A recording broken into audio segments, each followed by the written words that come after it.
Olá, eu sou o Davi Uechá e você está no meu canal do YouTube. Hoje, aproveitando o Dia da Consciência Negra, a gente vai conversar um pouquinho sobre uma perspectiva cristã para a desigualdade e para a hostilidade racial. Eu lembro que na infância, o Dia da Consciência Negra, que foi criado, estabelecido nacionalmente em alusão a Zumbi dos Palmares, fundador do quilombo que levava seu nome e que é um símbolo de liberdade para um país durante 400 anos escravagista, um dos que mais recebeu negros escravizados no mundo, era lembrado para se discutir questões sobre a cultura negra. Falava-se um pouco sobre a história da escravidão, comentava-se a esse respeito nas escolas, mas é de uns anos para cá que a gente percebe, na realidade, um crescimento maior das discussões sobre as consequências permanentes da escravidão depois de mais de 100 anos após o término deste instituto nefasto na sociedade brasileira. Nos dias de hoje, então, a gente vê muito crescente as discussões raciais, a gente percebe que elas têm um espaço no currículo, a gente percebe que no nível superior elas são abordadas de forma assim, transversal e perpassam disciplinas do ensino superior para quem estuda pedagogia, são temas de simpósios, de congressos para quem estuda direito, enfim, é um tema que ficou em alta e que tem sido objeto de muita pesquisa, de muito estudo, e isso não acontece só no meio acadêmico, onde esse tema já é lidado a sério há quase um século, quando a gente pensa, por exemplo, em Abias do Nascimento, décadas aí, há 80, 70 anos falando sobre isso, outros intelectuais brasileiros, muitos deles respeitados internacionalmente, como Milton Santos, o geógrafo, ou mesmo personalidades negras históricas, que são lembradas com carinho, como os irmãos Rebouça, como o Luiz Gama e etc. Mas a gente consegue perceber que esse tema está no nosso tecido social. Na verdade, o problema da escravidão e da desigualdade racial, ela influencia o tecido social do Brasil e ela está em alta nas discussões que têm acontecido. Como um cristão, a minha preocupação com os temas em alta, com os temas que estão em voga, é pensar também sobre eles de uma perspectiva distintamente cristã. Porque eu acredito que o cristianismo ele tem a capacidade de contribuir de forma especial para os temas da atualidade, para os temas que estão em voga, para os temas que envolvem tanto o engajamento das pessoas. Eu acredito que o cristianismo tem sempre uma contribuição complexa e diferente em alguns pontos daquilo que se coloca na mídia, daquilo que se coloca nos locais de discussão social, naquilo que militantes dizem, se posicionam, se manifestam. A gente consegue perceber outras possibilidades de ler esse problema. A gente aprende muito com alguns exemplos deixados no passado de como o cristianismo lidou com esse tema. E esses exemplos, eles não são só os positivos. Os exemplos da história, o que ficou para trás, a reminiscência, a poeira do tempo, ela serve para nós não só como uma forma de nos inspirar a fazer o que é certo, mas também de nós lermos, aprendermos, refletirmos e tomarmos posições diferentes daquelas equivocadas realizadas no passado. Um exemplo disso a gente consegue ver durante a Reforma Protestante, que, por sua vez, reforma verdades, traz mudanças sociais importantes, reestabelece e rediscute discussões sobre as posições de poder na igreja, sobre a eclesiologia. Mas, ao mesmo tempo, não lidou com mudanças profundas que sociedades, muitas delas escravagistas, tinham. A gente vai conseguir perceber uma posição mais firme sendo realizada nesse sentido algum tempo depois, gerações depois dos primeiros reformadores alemães e também suíços, franceses, etc. Os primeiros grandes movimentos que trazem efetividade para as discussões sociais vão acontecer na Inglaterra com John Wesley. Mas, se John Wesley teve sucesso com o movimento metodista, a gente também precisa reconhecer que, durante muito tempo, houve cristãos se manifestando contra essa pauta.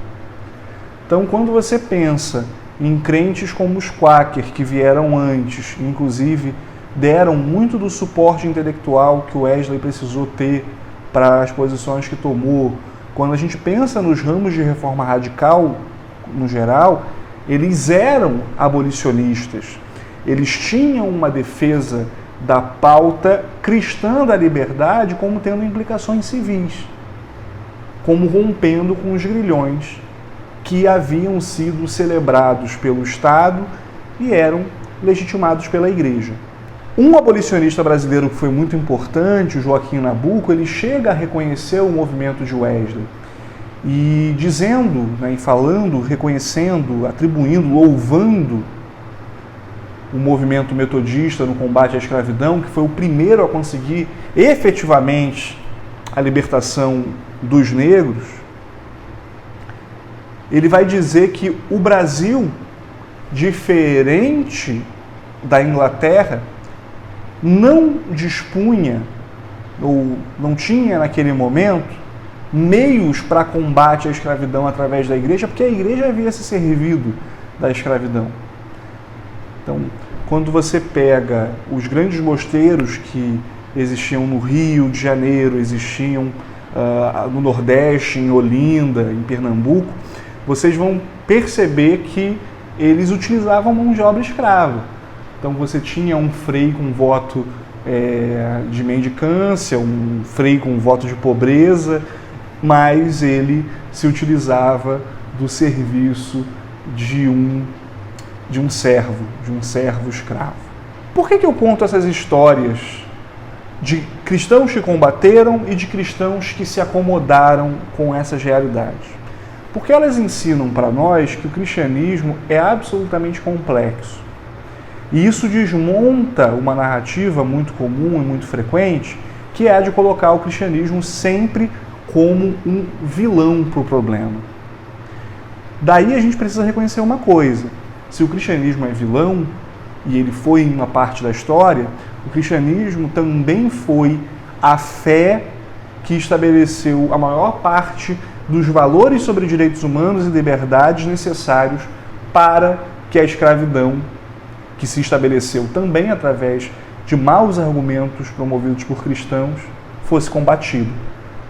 Então, o cristianismo ele tem a capacidade de servir de verniz para projetos de poder, e projetos de poder absolutamente ilegítimos, negativos, como ele também pode combater o mal e promover mudanças sociais muito positivas. Nesse sentido, eu acho que o que a gente precisa pensar é que nós não precisamos entrar para o discurso público, entrar para o debate público, como quem se coloca humilhado frente a uma história negativa, quando relaciona o cristianismo e a liberdade dos escravos, ou dos escravizados, como hoje em dia se convenciona dizer. Mas a gente precisa entrar para o debate entendendo que, sem as contribuições cristãs, que inspiraram inclusive os abolicionistas brasileiros, talvez a gente não tivesse uma mudança dessa realidade. Então, o cristianismo, diferente do que muito das discussões acadêmicas sobre esse tema colocam, deve ser visto também como um meio importantíssimo para a promoção de liberdade e justiça.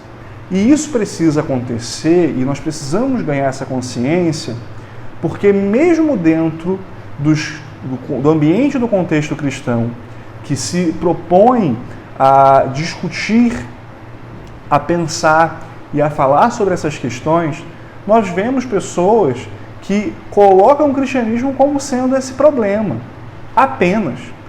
E eles acabam ignorando um legado positivo, muito bonito inclusive, que foi deixado pelas gerações de cristãos no passado. Isso não é bom, porque isso nega a nossa história e isso impossibilita que a gente possa conversar de igual para igual, mostrando que o cristianismo não só é esse mal que foi colocado, que o cristianismo pode, como fez, o bem para a sociedade. A gente precisa, quando discute temas como esse, levar assim, muito a sério uma posição cristã que possa contribuir para que as pessoas leiam a história com a complexidade que ela tem e possam conhecer talvez um lado que é muitas vezes ignorado. Você, como cristão, pode se colocar na posição, eu acho até que deve se colocar na posição de ir contra males sociais. Mas antes de ir para isso com muita empolgação, talvez seja importante um pouquinho de reflexão, de informação, para que você possa entender questões que talvez desconheça. E eu acho que a importância da gente conhecer a história e essa complexidade que ela traz para a gente é a seguinte: ao invés de a gente olhar para o cristianismo com vergonha pelos males que foram perpetrados, que foram realizados por cristãos no passado, a gente consegue olhar para os exemplos positivos como motivação para nós hoje. Ou seja, a gente passa a enxergar a realidade de uma forma mais complexa, vendo que é possível ter uma visão diferente, vendo que mais do que vergonha, a gente pode ter muito orgulho de cristãos que fizeram aquilo que era bom, fizeram aquilo que era certo, que trouxeram uma contribuição que teve impacto na sociedade pelo tipo de leitura, pelo tipo de visão, pelo tipo de teologia que eles extraíram através da Bíblia. E falando em Bíblia, é interessante a gente pensar também que muitos movimentos cristãos hoje, que acabam se associando a algumas correntes da teologia negra, promovem um tipo de negação daquilo que os grandes movimentos que tiveram sucesso encontraram base para se sustentar, que é numa crença nas Escrituras Sagradas e na implicação e na articulação dos valores que ela apresenta para a sociedade. Muitos cristãos vão lidar, e isso tem sido muito frequente, fazendo uma adesão a ideias progressistas assim de uma forma irrefletida, enquanto negam o impacto das Escrituras para as mudanças. Se as Escrituras foram instrumentalizadas para o mal, e justificaram a escravidão, e justificaram o racismo, e justificaram ideias de superioridade racial, as Escrituras trouxeram, através dos teólogos abolicionistas, a base para muito da discussão que gerou resultado na atualidade.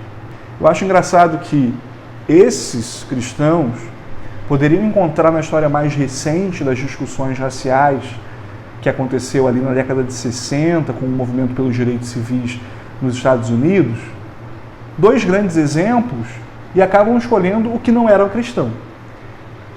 A gente pode pensar em, por exemplo, Michael X e Martin Luther King, que eram igualmente importantes, que tiveram influência naquele contexto, mas que propunham visões muito diferentes para o mesmo problema que eles sofriam na pele, que eles sofriam e viam acontecer em suas comunidades.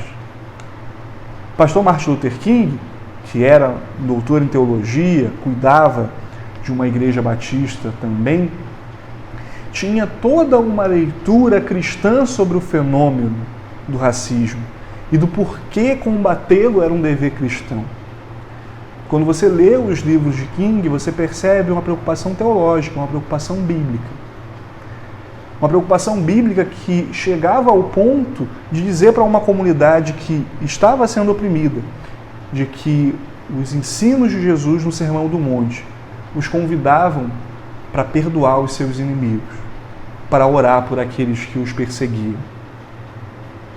Martin Luther King, que foi assassinado pelo tipo de posição que sustentou, pensava numa visão cristã para a resolução do problema que implicava até o perdão a quem lhe tirou a vida.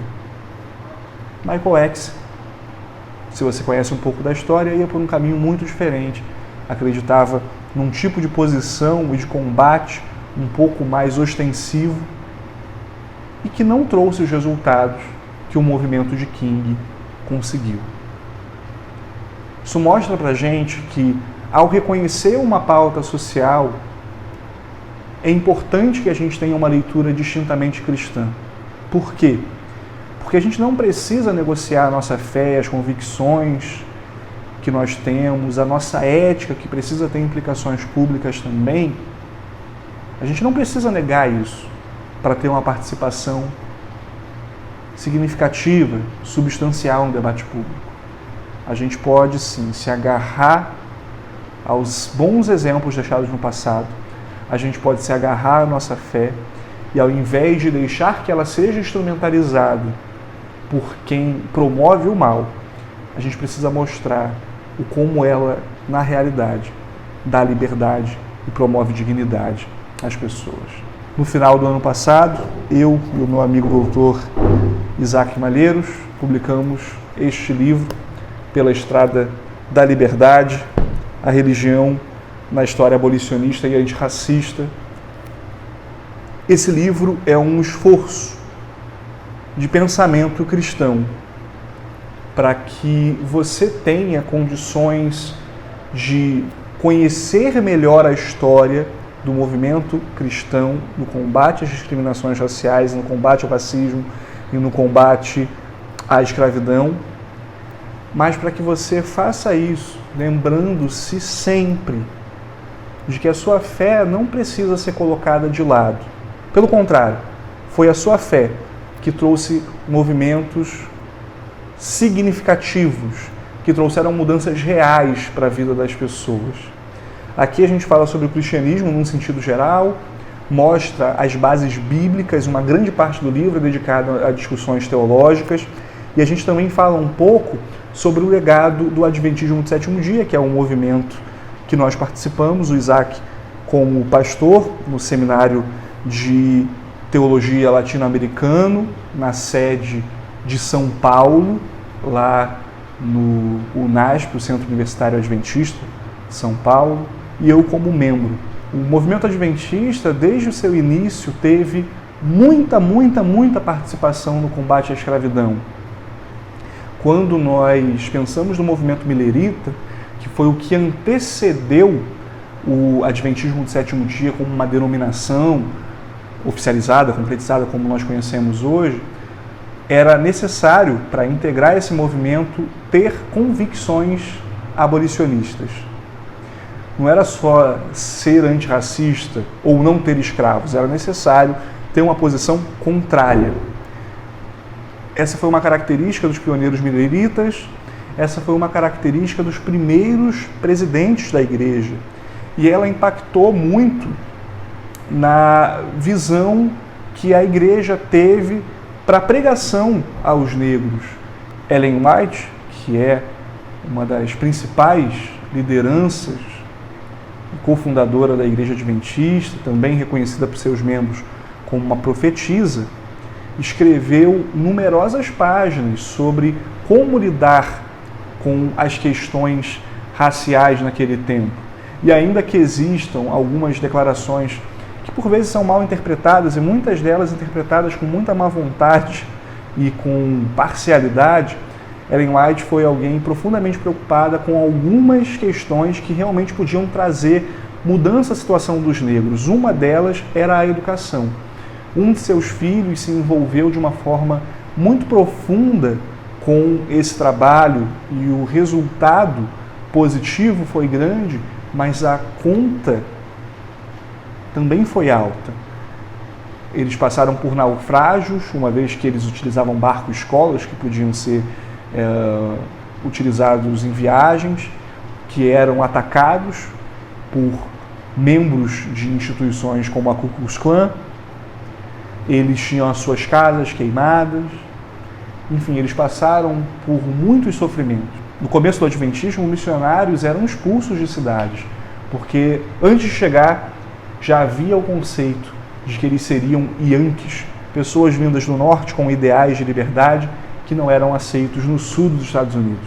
Isso foi algo tão influente que durante 40 anos a mensagem adventista, que tinha como objetivo ganhar o mundo, teve dificuldades para chegar ao sul do país onde a própria denominação teve origem.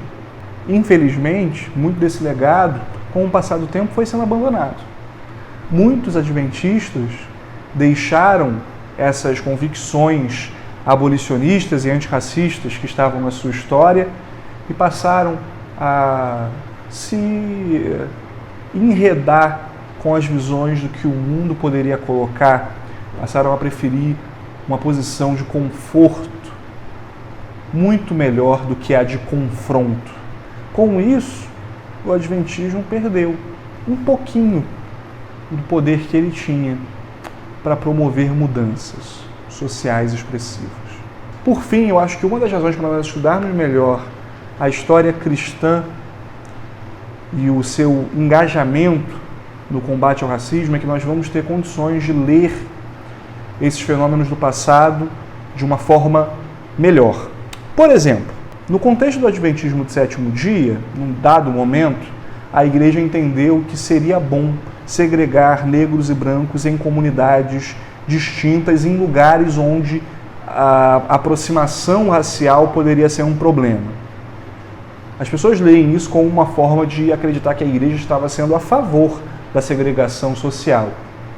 Mas, na realidade, isso aconteceu pelo fato de que os negros não tinham os seus próprios pastores. Os negros tinham dificuldade para se organizar e ter as suas próprias instituições, numa época em que o Estado não dava possibilidade para esse tipo de diálogo. Naquela época, a divisão de igrejas entre negros e brancos, nos lugares onde isso era necessário, possibilitou que os negros ganhassem um clero capacitado, remunerado, que tivessem as suas igrejas, tivessem a sua própria liderança, que gerissem os seus recursos e que sofressem menos com o racismo. Então, ao ler os fenômenos sociais, entendendo o porquê das decisões serem tomadas, e essa decisão foi tomada com muita discussão e, inclusive, grande parte dos que votaram a favor eram contrários, porque acreditavam que o cristianismo era uma religião de integração e não de segregação, tomaram essa decisão por entenderem que, naquele momento, aquela decisão poderia gerar frutos melhores. E quando a gente conhece a história, por exemplo, do Lewis Schaeffer, que é considerado o primeiro apóstolo aos negros adventistas norte-americanos, a gente vê que isso fez sentido. Por quê? Porque fez com que os negros tivessem a sua liderança, fez com que os negros pudessem administrar os caminhos da obra entre o seu povo, lidando com mais liberdade num contexto em que a integração racial ainda não era possível. Hoje em dia, isso faz muito pouco sentido. A África do Sul, por exemplo, que utilizou um modelo de apartheid que refletia na igreja, acabou com as uniões para negros e brancos. Elas ainda existem em alguns pontos dos Estados Unidos, mas ainda assim já são utilizadas de uma forma muito, muito inferior.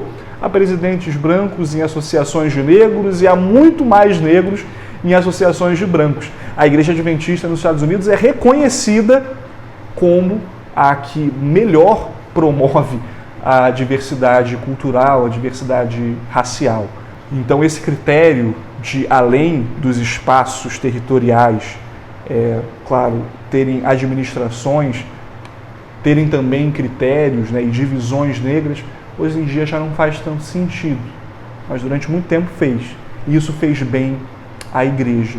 Isso fez com que os negros fossem menos e não mais segregados. Eles tiveram a oportunidade de crescer, de formar liderança, de ter instituições como a Oakwood, que é uma universidade importante nos Estados Unidos, enfim. Conhecer a história vai te ajudar a evitar alguns erros, alguns engodos que às vezes são promovidos por aí. Eu não posso deixar de mencionar a reportagem de junho deste ano que a revista Adventista publicou em sua capa. Esse texto foi escrito por mim e também pelo pastor Isaac e repercute o conteúdo do nosso texto, trazendo um pouco mais de destaque à perspectiva adventista. Além disso, também foi produzido um podcast que você pode consultar para obter mais informações. Para esse Dia da Consciência Negra, eu desejo a você bênçãos. Desejo que você se engaje no combate a esse mal, que é o racismo.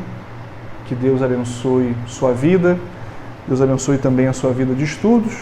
E para isso, está aqui um material que pode lhe ajudar, pode lhe abençoar. Forte abraço, até a próxima. Tchau.